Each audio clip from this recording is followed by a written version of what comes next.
संक्षिप्त शिवपुराण गीता प्रेस गोरखपुर से प्रकाशित। श्री गणेशाय नमः।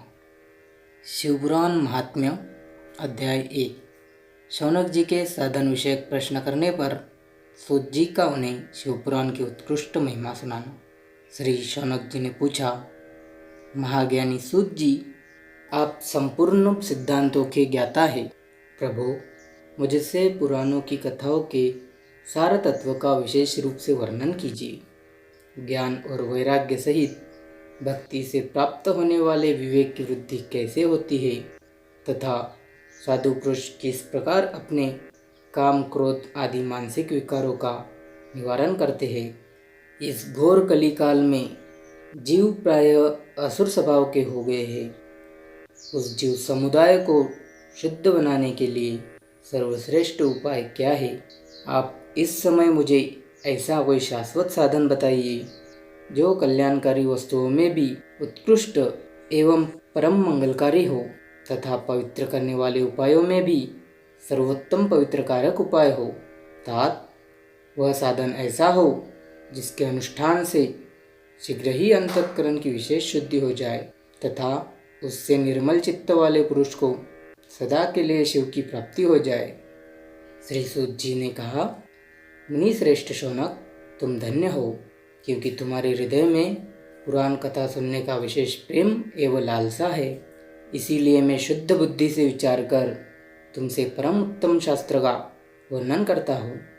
वत्स, वह संपूर्ण शास्त्रों के सिद्धांत से संपन्न, भक्ति आदि को बढ़ाने वाला तथा भगवान शिव को संतुष्ट करने वाला है।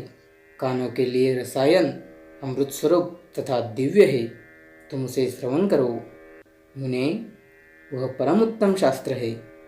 शिवपुराण, जिसका पूर्व काल में भगवान शिव ने ही प्रवचन किया था, यह काल रूपी सर्प से प्राप्त होने वाले महान त्रास का विनाश करने वाला उत्तम साधन है। गुरुदेव व्यास ने सनत कुमार मुनि का उपदेश पाकर बड़े आदर से संक्षेप में ही इस पुराण का प्रतिपादन किया है। इस पुराण के प्रणय का उद्देश्य है कलयुग में उत्पन्न होने वाले मनुष्यों के परम हित का साधन। यह शिवपुराण परम उत्तम शास्त्र है। इसे इस भूतल पर भगवान शिव का वाङ्मय स्वरूप समझना चाहिए और सब प्रकार से इसका सेवन करना चाहिए। इसका पठन और श्रवण सर्वसाधन रूप है। इससे शिव भक्ति पाकर श्रेष्ठतम स्थिति में पहुंचा हुआ मनुष्य शीघ्र ही शिवपद को प्राप्त कर लेता है। इसीलिए संपूर्ण यत्न करके मनुष्यों ने इस पुराण को पढ़ने की इच्छा की है अथवा इसके अध्ययन को अभिष्ट साधन माना है। इसी तरह इसका प्रेम पूर्वक श्रवण भी संपूर्ण मनोवांछित फलों को देने वाला है। भगवान शिव के इस पुराण को सुनने से मनुष्य सब पापों से मुक्त हो जाता है तथा इस जीवन में बड़े बड़े उत्कृष्ट भोगों का उपभोग करके अंत में शिवलोक को प्राप्त कर लेता है। यह शिवपुराण नामक ग्रंथ 24,000 श्लोकों से युक्त है। इसकी 7 संहिताएं हैं।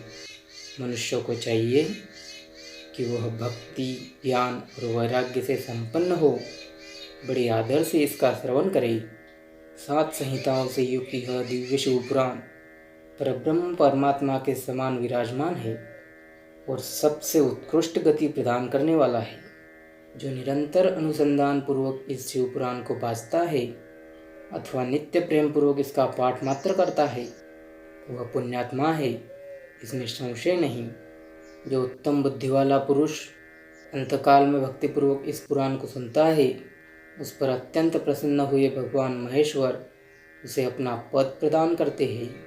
जो प्रतिदिन आदरपूर्वक इस शिवपुराण का पूजन करता है, वह इस संसार में संपूर्ण भोगों को भोग कर अंत में भगवान शिव के पद को प्राप्त कर लेता है। जो प्रतिदिन आलस्य रहित हो रेशमी वस्त्र आदि के वेष्टन से इस शिवपुराण का सत्कार करता है, वह सदा सुखी होता है। यह शिवपुराण निर्मल तथा भगवान शिव का सर्वस्व है।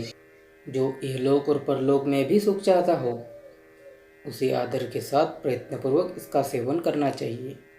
यह निर्मल एवं उत्तम शिवपुराण धर्म, अर्थ, काम और मोक्ष रूप चारों पुरुषार्थों को देने वाला है।